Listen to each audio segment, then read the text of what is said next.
একজনকে ভালোবাসতে যতটা সময় লাগে তার থেকে বেশি সময় লাগে তাকে ভুলতে। আমি ঠিক এরকমই একজনকে ভালোবেসেছিলাম। আমাদের রিলেশনশিপ 4 বছরের ছিল। তাকে আমি অনেক ভালোবাসতাম। তাকে ছাড়া আমি অন্য কোনো মেয়ের সাথে কথা বলতাম না। কিন্তু সে এরকম ছিল না। তাকে যেই মেসেজ করতো তারই সাথে কথা বলতো। আমি জানতাম ও এরকম করতো।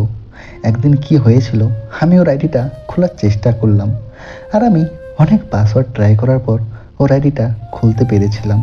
আমি ওর মেসেজে গিয়ে দেখি ও অনেক ছেলের সাথে কথা বলে। এটা দেখার পর আমার খুব কষ্ট হয়েছিল।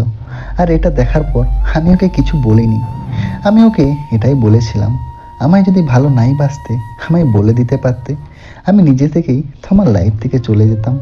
তারপর ওকে বললাম, আমি তোমার আইডি আজকে খুলেছিলাম, যেটা আমি তোমার কাছ থেকে আশা করিনি তুমি সেটাই করলে। তুমি যাও, ওদের সাথেই খুশি থেকো।